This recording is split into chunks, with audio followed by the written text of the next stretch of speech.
السلام علیکم، welcome to my channel horror plant voice. تمام ویڈیو اپڈیٹس کے لیے چینل کو سبسکرائب کر کے بیل نوٹیفیکیشن آن کر دیں۔ آئیے سنتے ہیں آج کی اپنی اس ایپیسوڈ میں کچھ خوفناک واقعات، اور اتنے خوفناک واقعات جسے آپ اگر لائٹس آف کر کے فیل کریں تو بے شک ان سردی کی راتوں میں آپ خوف سے کانپ اٹھیں گے۔ بڑھتے ہیں اپنے پہلے واقعے کی طرف۔ یہ واقعہ جو میں بیان کرنے جا رہی ہوں پاکستان کے مشہور ہل اسٹیشن مری میں میرے خاندان والوں کے ساتھ پیش آیا۔ اسلام آباد میں میرے ماموں زاد بھائی کی شادی تھی، تو مختلف شہروں سے تقریباً خاندان کے سبھی رشتہ دار اکٹھا ہوئے تھے۔ شادی کے فنکشنز ختم ہوئے تو سارے کزنز نے مری جانے کا پروگرام بنایا، جس میں کراچی سے آنے والے رشتہ دار زیادہ پرجوش تھے۔ شاید اکتوبر یا نومبر کا مہینہ تھا۔ اسکول، کالجز اور دفاتر سے چھٹیاں لے کر سب شادی میں شرکت کرنے آ گئے تھے، تو طے یہ پایا کہ صرف 3-4 دن کے لیے ہی یہ ٹرپ ہوگا۔ صرف مری ہی جائیں گے، وہاں اسٹے کریں گے اور پھر ارد گرد کے علاقے جیسے نتھیا گلی، ایوبیہ وغیرہ گھومے پھریں گے۔ اس کے بعد کی واپسی ہوگی۔ ہمارے اس پروگرام میں خاندان کے بڑے بزرگ شامل نہیں تھے، بس چھوٹے بچے اور شادی شدہ کزنز شامل تھے، جن میں سب سے سینئر ہمارے یاور بھائی اور ان کی بیگم تھیں۔ ماموں نے گھر میں کام کرنے والے لڑکے شاہد بھائی کو بھی ہمارے گائیڈ کے طور پر ساتھ کر دیا تھا، کیونکہ ان کا گاؤں مری کے آس پاس ہی تھا اور وہ وہاں کے راستوں سے بھی واقف تھے۔ جب ہم مری پہنچے تو شام کے 5 بج رہے تھے۔ سب بہت ایکسائٹیڈ تھے، کیونکہ یہ ٹورسٹ پیریڈ نہیں تھا، اس لیے آف سیزن ہونے کی وجہ سے وہاں رش بھی نہیں تھا، اور ایک ہوٹل پسند آیا جس کے تقریباً سبھی کمرے خالی تھے، تو 4 کمرے ہم نے لے لیے تاکہ سہولت سے رہ سکیں۔ دھند شروع ہو چکی تھی، سب نے جاتے ہی کھانا کھایا اور گھومنے کے لیے نکل پڑے۔ شاہد بھائی نے مشورہ دیا کہ پہلے گلیات کی طرف چلتے ہیں، پھر وہاں سے واپسی پر کشمیر پوائنٹ اور مال روڈ گھوم کر واپس ہوٹل آ جائیں گے۔ سب راضی ہو گئے۔ بہت خوبصورت نظارے تھے۔ سب کے سب اس پرفسو خوبصورتی کو دیکھ کر سر سحر زدہ تھے۔ راستوں کے سنسان اور ویران ہونے کا کسی کو احساس بھی نہیں ہو رہا تھا۔ ایک مقام پر جا کر شاہد بھائی نے بتایا کہ یہ علاقہ دیو پری کے نام سے مشہور ہے۔ یہاں پر برسوں پہلے کسی عامل نے پری کو قابو میں کرنے کے لیے چلہ کشی کی تھی، مگر چلے کے آخری روز یا چلے کے دوران ہی رات کے وقت ایک دیو نے آ کر اس عامل کا کام تمام کر دیا۔ وہاں پر پراسرار دیو کامت درخت تھے، اور دیو پری کے دائیں جانب واقع 3-4 درختوں کی ٹیک سب سے اوپر والا حصہ ایسے ٹوٹی ہوئی تھی جیسے کسی نے چھری سے تراشا ہوا ہو۔ وہاں پر بجلی کے 2 کھمبے بھی لگے ہوئے تھے، یعنی ایک کھمبا ورکنگ کنڈیشن میں تھا، کیونکہ اس میں سے تاریں وغیرہ نکلتی ہوئی نظر آ رہی تھیں، جبکہ دوسرا ایکسٹرا لگا ہوا تھا۔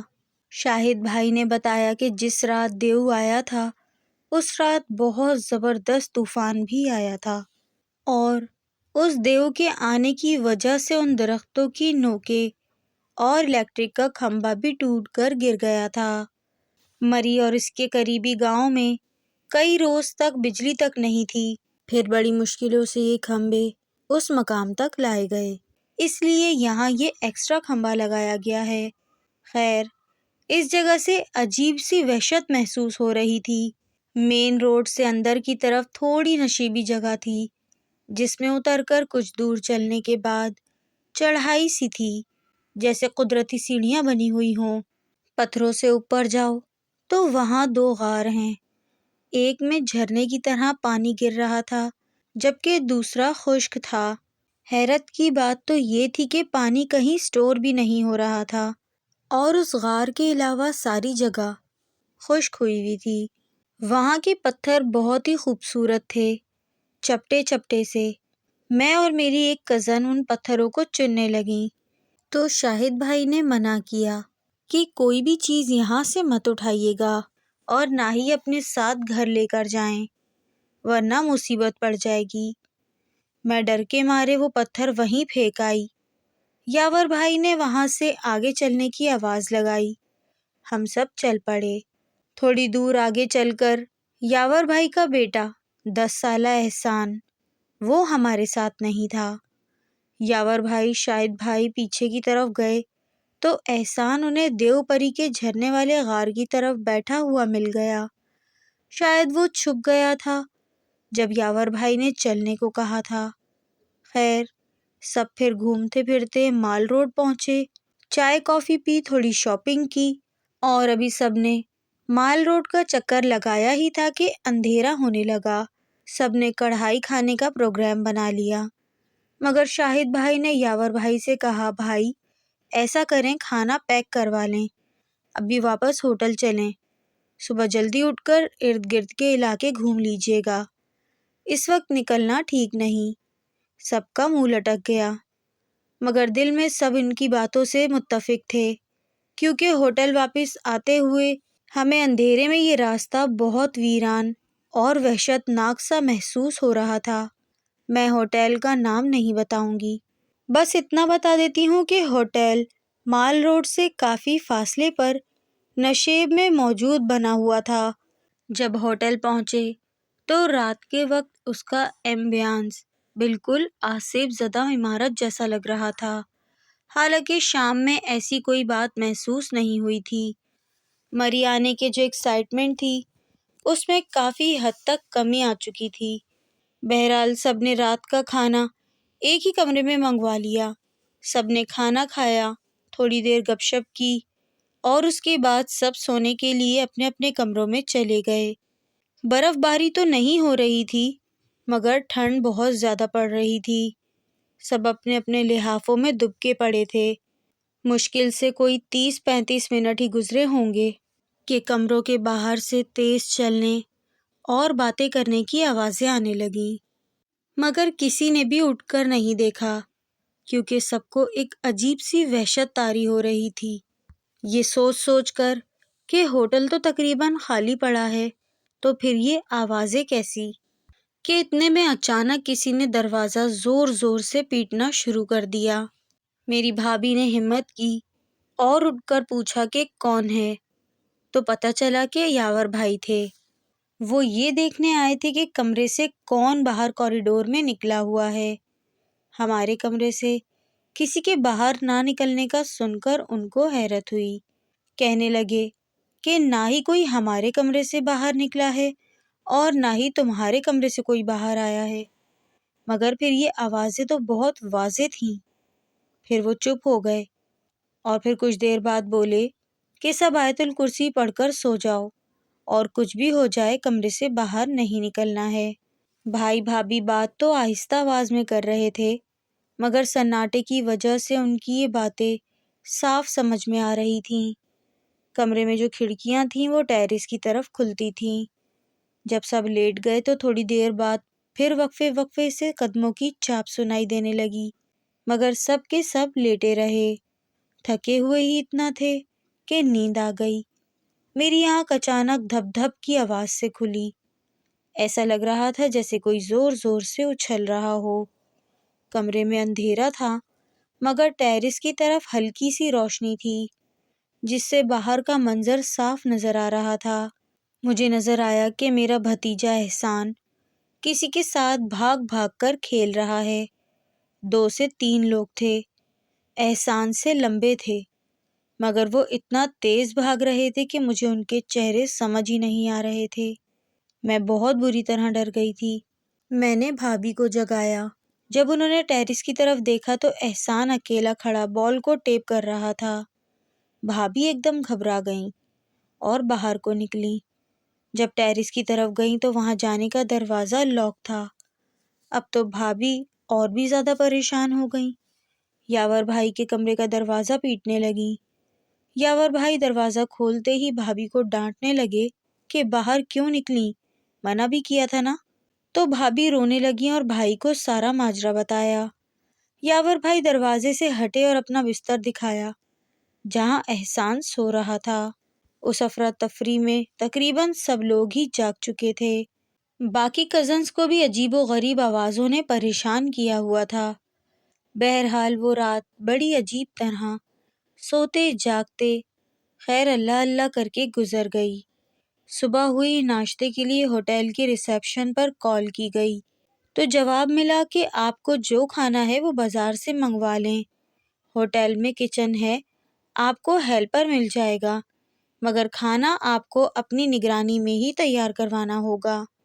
یہ بات کافی عجیب تھی، لیکن پھر بھی ہم نے اگنور کیا اور مال روڈ جا کر کھانا پکانے کے لیے جن جن چیزوں کی ضرورت تھی وہ لے کر آئے، اور کچن میں آ کے ہیلپر سے جب پوچھا کہ ہوٹل میں کھانے پینے کا انتظام کیوں نہیں ہے، تو اس ہیلپر نے عجیب بات بتائی کہ سر، پہلے یہاں پر انتظام تھا لیکن پھر کھانا چوری ہونے لگا تو سیٹھ نے راشن ڈلوانا ہی چھوڑ دیا۔ بہت کریدنے پر یہ بات معلوم ہوئی کہ پکے ہوئے کھانے میں سے بوٹیاں غائب ہو جاتی تھیں، پورا پورا کھانا بھی کبھی کبھی غائب ہو جاتا تھا، یہاں تک کہ روٹیاں تک غائب ہو جایا کرتی تھیں۔ پھر پکا ہوا کھانا اکثر گندگی پہ پڑا ہوا ملتا تھا۔ جب پوچھا کہ کون کرتا ہے یہ سب، تو ڈرتے ڈرتے اس نے جواب دیا کہ پہاڑی کے بھوت۔ اس کے اس جواب پر کچھ لوگ تو بہت ہنسے، مگر جو لوگ رات بھر ایک اندیکھی مخلوق کی اچھل کود ایکسپیرئنس کر چکے تھے وہ مسکرا ہی نہیں سکے۔ ناشتے کے دوران سب شاہد بھائی سے اور جگہوں کے متعلق پوچھ رہے تھے اور آگے کا پروگرام تہیہ کرنے لگے تاکہ جلدی نکلیں اور ہوٹل واپسی بھی جلدی ہو سکے، مگر یاور بھائی نے کہا کہ اب واپس ہوٹل نہیں آئیں گے، گھوم پھر کر ڈائریکٹ اسلام آباد کے لیے نکل جائیں گے۔ سب کے دوبارہ منہ لٹک گئے کہ پروگرام کے حساب سے ابھی ہمیں 2-3 دن اور گھومنا پھرنا تھا، مگر جب تبدیلی کی وجہ پتہ لگی تو سب واپسی کے لیے راضی بھی ہو گئے۔ احسان کو تیز بخار ہو چکا تھا، وہ بالکل بے حال ہو رہا تھا۔ سب گاڑی میں بیٹھنے لگے اپنا سامان سمیٹ کر، تو ہوٹل کے اندر سے شور شرابے کی آوازیں آنے لگیں۔ پتہ لگا کہ احسان سوئے جا رہا تھا، کسی کے اٹھانے سے اٹھ نہیں رہا تھا۔ بالآخر یاور بھائی جب اسے گود میں اٹھانے لگے تو وہ اتنا وزنی ہو گیا جیسے پتہ نہیں کتنے من کا ہو۔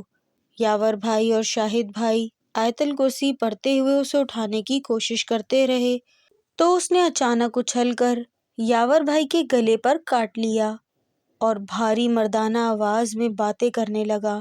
یہ دیکھ کر بھابھی کی حالت تو غیر ہو گئی، رونا پیٹنا شروع کر دیا، عجیب افراتفری مچ گئی۔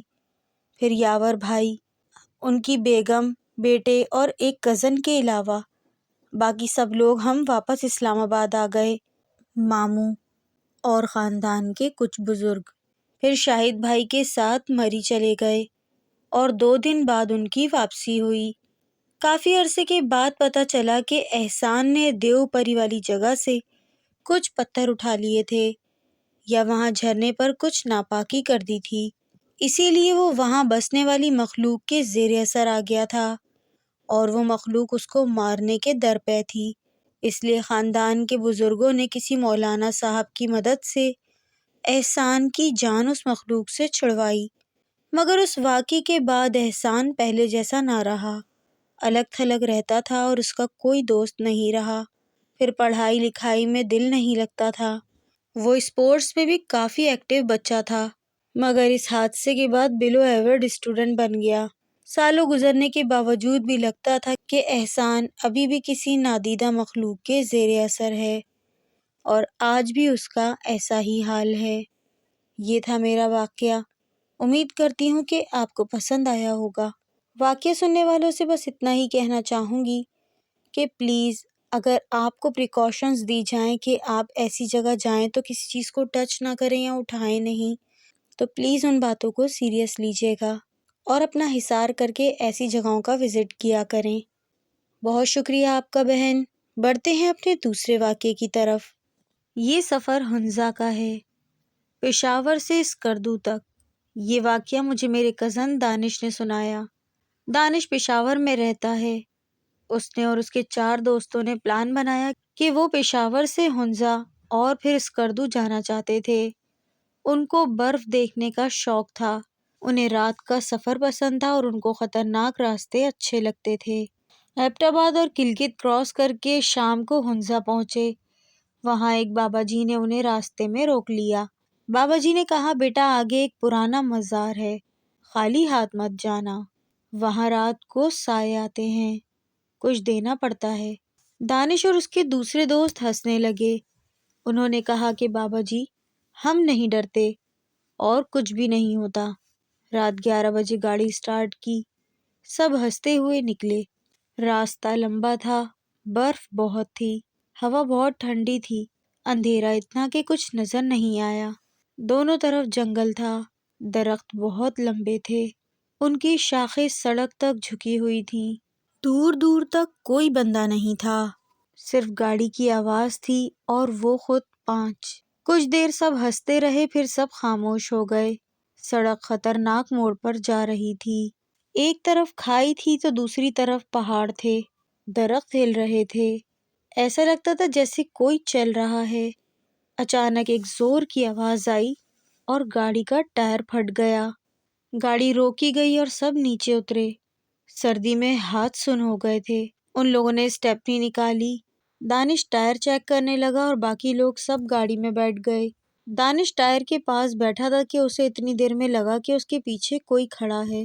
پہلے اسے لگا کہ کچھ چند بندے ہیں، پھر ایسا لگا کہ بہت سارے لوگ ہیں۔ اس کا دل زور زور سے دھڑکنے لگا، اور جب دانش نے پیچھے مڑ کر دیکھا تو اس کے پیچھے کوئی نہیں تھا، صرف اور صرف درخت تھے، دھند تھی اور سناٹا۔ دانش ڈر کے مارے جلدی سے ٹائر بدلنے لگا۔ اتنے میں اندر بلال نے کھڑکی سے آواز دی، دانش، لگتا ہے باہر کوئی چل رہا ہے۔ اتنے میں دانش نے کہا کہ کچھ پیسے مزار کے اندر جا کے رکھ دو۔ بابا جی نے کہا تھا نا، جہاں گاڑی رکی تھی وہاں سے تھوڑا سا قریب ایک پرانا سا مزار تھا، دیواریں ٹوٹی ہوئی تھیں اور ایک دیا جل رہا تھا، موم بتی جلتی تھی کبھی بجھتی تھی۔ اتنے میں بلال اور اس کے دوست نے بسکٹ اور سکے وہاں پر رکھ دیے۔ ہوا رک گئی، درختوں کے پیچھے جیسے کوئی سانس لے رہا ہو۔ گاڑی کے اندر بھی سردی آ گئی۔ ٹائر بدل کر وہ پھر چل پڑے۔ اب راستہ اور ڈراؤنا لگ رہا تھا، دھند بڑھ گئی تھی، درخت اور بھی جھک گئے تھے، ایسا لگتا تھا جیسے درخت راستہ روک رہے ہیں۔ ہیڈ لائٹ کی روشنی پیچھے درختوں کے سائے دکھا رہی تھی، شیشہ دھند سے بھر گیا تھا۔ کچھ دیر بعد گاڑی کا انجن عجیب آواز دینے لگا۔ دانش نے گاڑی روکی، سب نیچے اترے۔ انجن سے دھواں نکل رہا تھا، سب کو ڈر لگا کہ کہیں گیس کٹ خراب نہ ہو جائے یا ریڈیئیٹر پائپ پھٹ نہ جائے۔ سب چپ تھے، کوئی کچھ نہیں بول رہا تھا۔ بلال نے سامنے دیکھا، دھند میں ایک سفید سا سایہ کھڑا تھا، سایہ بالکل ساکت تھا، ایسا لگتا تھا کہ وہ ان کو دیکھ رہا ہے۔ دانش نے کہا کہ سب گاڑی میں بیٹھو، ایندھن چلاؤ، اب دیر نہیں کرنی۔ گاڑی آہستہ آہستہ چلنے لگی۔ موڑ خطرناک تھے، شیشہ دھند سے بھر گیا تھا، سب کو لگتا تھا کہ کوئی گاڑی کے ساتھ ساتھ چل رہا ہے، کبھی دائیں طرف تو کبھی بائیں طرف۔ پیچھے بلال کو لگا کہ کسی نے کاندھے پر ہاتھ رکھا ہے، اس نے پلٹ کر دیکھا، ساتھ بیٹھا دوست سو رہا تھا۔ بلال کی تو سانس رک گئی۔ اچانک سے شیشہ بجا، جیسے کوئی انگلی مار رہا ہو۔ یہاں میں بتاتا چلوں، چونکہ گاڑی بہت زیادہ ہیٹ اپ ہو چکی تھی، ہم اسے اور زیادہ ریس نہیں دے رہے تھے، ہمیں بہت ہلکی سپیڈ میں گاڑی چلانی پڑ رہی تھی۔ جیسے ہی ونڈو ناک ہوئی، دانش نے کہا، چپ رہو اور دعائیں پڑھو۔ سب کو ڈر تھا کہ انجن بند ہوا تو جنگل ان کو کبھی واپس نہیں جانے دے گا۔ صبح سورج نکلا تو راستہ صاف ہوا، اسکردو قریب آ گیا۔ سب نیچے اترے، کوئی کچھ نہیں بولا، گاڑی بھی جیسے تھک چکی تھی۔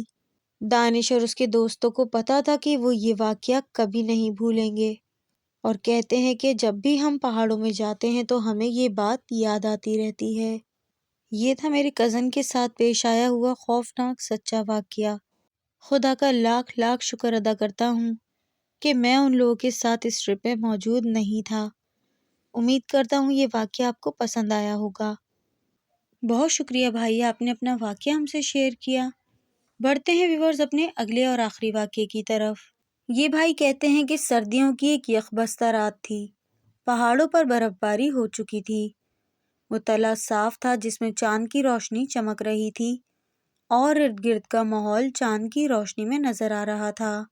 ہمارے پرانے گھر کے سامنے ہمارا ایک کھنڈر تھا جو برساتی نالے تک پھیلا ہوا تھا۔ پرانے گھر کے ساتھ ہی ہم نے ایک چھوٹی سی جھوپڑی بنائی ہوئی تھی۔ اس میں ہم دوست رات دیر تک بیٹھے رہتے تھے۔ چونکہ موبائل کا تو زمانہ تھا نہیں اور نہ ہی کسی کمپنی کا ٹاور لگا تھا، اسی لیے ہر انسان کی یہی کوشش ہوتی تھی کہ کسی ڈیرے، حجرے یا بیٹھک میں بیٹھ کر گپ شپ کر لی جائے، اور ہوتا بھی یہی تھا۔ ہر جگہ دوست بیٹھ کر اپنی دوستی کی زنجیروں کو مزید مضبوط کرتے تھے۔ ہم کچھ 8 دوست تھے۔ اس رات اس گرم جھونپڑی میں بیٹھ کر گپ شپ لگا رہے تھے۔ درمیان میں آگ کی تپش سے اس یخ بستہ رات میں خود کو گرم رکھے ہوئے تھے۔ ایک دوست چائے لے کر آیا تو دوسرا دوست گرم گرم حلوہ۔ اسی طرح ہمارا وقت گزرتا تھا۔ ایک دوست نے مشورہ دیا کہ بھائی، آگ جلانے کے لیے لکڑیاں ختم ہو چکی ہیں، کہیں سے لکڑیاں لا کر جلانی چاہیے۔ دوسرے دوست نے مشورہ دیا کہ پاس میں ایک کھیت ہے، وہاں پر کچھ لکڑیاں پڑی ہوئی ہیں، وہیں سے اٹھا کر یہاں لاد دیتے ہیں۔ جبکہ میرے تیسرے دوست نے کہا کہ نہیں، چوری کی لکڑیوں سے آگ نہیں جلے گی۔ باقی دوستوں نے بھی کہا کہ اگر لکڑیاں وہاں موجود ہیں تو چوری کر کے جھوپڑی میں لانی چاہیے تاکہ ہم آگ جلا سکیں۔ خیر، مرتے کیا نہ کرتے، سب دوست اٹھ گئے اور میں بھی ان میں شامل تھا۔ اس وقت ہماری عمریں کم تھیں، اسی لیے عقل کی بھی کمی تھی۔ ہم نے اندھیری رات میں برساتی نالا پار کیا اور وہاں پہنچے جہاں لکڑیاں پڑی ہوئی تھیں۔ سب نے ایک ایک لکڑی اٹھائی اور بھاگنے لگے۔ اس میں میرا پاؤں پھسلا اور میں گر گیا، لیکن کوئی زخم نہیں آیا۔ جب تمام دوست جھوپڑی پہنچے تو چند دوستوں کے ہاتھوں میں لکڑیاں موجود نہیں تھیں۔ ہم نے پوچھا کہ تم لوگ تو لکڑیاں اٹھائے ہوئے تھے، اب خالی ہاتھ کیسے ہو؟ تو وہ دوست مکمل خاموش تھے۔ میں نے دیکھا کہ ان کے رنگ زرد پڑ گئے ہیں اور وہ کچھ بول نہیں پا رہے۔ ہم نے ان سے پوچھا بتاؤ کیا ہوا ہے جو خاموش ہو اور زرد رنگ کیوں ہوا ہے؟ تو ان میں سے ایک نے برساتی نالے کی طرف اشارہ کیا۔ ہم نے پھر پوچھا کہ اس طرف اشارہ کرنے کا کیا مطلب ہے؟ وہ بولا کہ وہاں کوئی کھڑا ہوا ہے، ہمیں دیکھ رہا ہے۔ ہم نے پوچھا کون؟ اس نے کہا نظر نہیں آیا، صرف اس کی لال سرخ آنکھیں نظر آئی تھیں۔ ہم سب دوستوں نے ایک دوسرے کو دیکھا اور پوچھنے لگے کہ لال سرخ آنکھوں والا کون ہے؟ چلو چھپ چھپ کے دیکھتے ہیں۔ جب ہم جھوپڑی سے ڈرتے ڈرتے نکلے اور وہاں ایک جھاڑی کے پیچھے بیٹھ گئے تو ہم نے ایک خوفناک منظر دیکھا کہ ایک کالا سیاہ سا کوئی ہیولا کھڑا تھا جس کے ہاتھ بہت لمبے نیچے زمین کو چھو رہے تھے اور اس کی آنکھیں اتنی لال تھیں جیسے کوئی انگارہ ہوں، اور ابھی تک کھڑا ہوا وہی دیکھ رہا ہے جہاں سے ہم گزرتے ہوئے جھوپڑی تک لکڑیاں چرا کر لائے تھے۔ ہم نے واپسی بھاگنے میں ہی عافیت سمجھی اور جھونپڑی تک سرپٹ بھاگے۔ اندر بیٹھ کر سب کی طبیعت خراب ہو گئی اور بولنے سے مکمل قاصر ہو گئے۔ ڈرتے ڈرتے ہم نے وہ لائی ہوئی لکڑیاں بھی باہر پھینک دیں کہ کہیں یہ بلا ادھر نہ آ جائے۔ تھوڑی دیر بعد میرے چاچا اندر داخل ہوئے اور سب سے پوچھا بھائی خیریت تو ہے؟ مکمل خاموشی کیوں ہے؟ تو ان کو سارا واقعہ سنایا۔ انہوں نے واقعہ سن کر بہت برا بھلا کہا اور آئندہ سے کسی کی لکڑیاں جلانے کے لیے چوری کرنے سے منع کیا۔ آپ کو بتاتا چلوں کہ وہ جن ہماری اس کارروائی سے اتنا سخت غصے میں تھا اور لال سرخ آنکھوں کے ساتھ کھڑا ہمیں گھور رہا تھا۔ اس کے بعد باری باری ہم سب دوست رخصت ہو گئے اور آئندہ سے یہ عمل کرنے سے توبہ کر لی۔ یہ میرا چھوٹا سا خوفناک واقعہ میری خود کی آپ بیتی ہے۔ میں کبھی جب چھوٹا ہوا کرتا تھا، لیکن آج بھی یہ واقعہ اور وہ ہیولا میرے دماغ اور میری آنکھوں میں نقش کی طرح چھایا ہوا ہے۔ آپ کی کہانیاں بہت شوق سے سن رہا ہوں میں آج کل، تو میں نے سوچا کیوں نہ میں اپنا بھی ایک چھوٹا سا واقعہ آپ سے شیئر کروں۔ بہت شکریہ آپ سب کا، آپ سب نے ہم سے اپنی سٹوریز شیئر کی۔ ویورز، یہ تھے ہمارے آج کے خوفناک سچے واقعات۔ کیسے لگے آپ لوگوں کو کامنٹس میں ضرور بتائیے گا۔ پسند آئے تو اسے لائک کریں، شیئر کریں، اور اگر آپ لوگ میرے چینل پر نئے ہیں تو اسے لازمی سبسکرائب کیجیے گا۔ پھر آؤں گی نئی کہانی، نئے قصے، نئے واقعے کے ساتھ۔ اپنا اور اپنے گھر والوں کا بہت خیال رکھیں۔ اللہ حافظ۔